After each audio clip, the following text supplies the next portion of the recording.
വിഷവും പുരട്ടിയ പച്ചക്കറിയാണെന്ന് നമുക്കെങ്ങനെ അറിയാം? പിന്നല്ലാതെ കുടുംബത്തിലെ എല്ലാരെയും സാമ്പാർ വെച്ച് കൊല്ലാൻ വേണ്ടി അവള് പച്ചക്കറിയും കൊണ്ട് വന്നിരിക്കുക.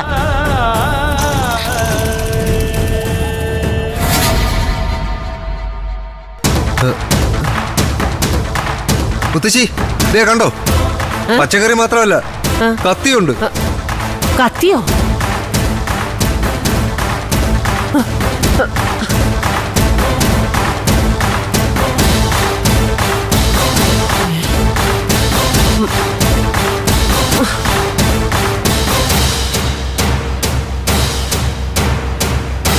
ഓ, എന്തോരം മൂർച്ചയാ! നീ കണ്ടില്ലേ പാർവതി ഇത്? എന്തിനാ ദേവിക ഈ കത്തി? കത്തി എന്തിനാ? കറിക്കരിയാൻ. അയ്യടാ കറിക്കരിയൻ, ഇവിടെ ഇത്രയും നാളും പിന്നെ പുഴുങ്ങുമല്ലായിരുന്നു.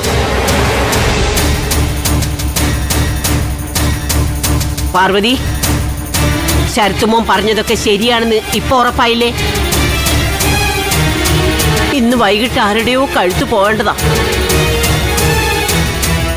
ദൈവം എന്നെ കൊണ്ട് തോന്നിപ്പിച്ചതുകൊണ്ടാ എനിക്ക് ആ കവറെടുത്ത് എറിയാൻ തോന്നിയത്. അല്ലായിരുന്നെങ്കിലും ഒന്ന് ഓർത്തു നോക്കേ. അതെ, മുത്തശ്ശി എന്തൊക്കെയാ പറയുന്നേ? ഞാൻ എന്റെ വീട്ടിലേക്ക് എന്തെങ്കിലും സാധനം വാങ്ങിക്കുന്ന ആദ്യമായിട്ടാണോ? ദേവിക ഇനി ഇങ്ങോട്ട് സാധനം വാങ്ങി ബുദ്ധിമുട്ടുണ്ട. ആ, വീടിന് വേണ്ടി മനോഹരേട്ടൻ അധ്വാനിക്കുന്നുണ്ട്. ബാക്കി വേണ്ടതൊക്കെ ശരത്തും ചെയ്യുന്നുണ്ട്. അപ്പോ ഞാനിവിടെ ആരും അല്ലാത്ത ഒരാളായി.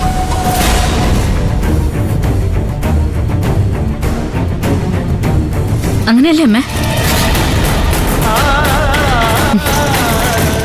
നന്നായി.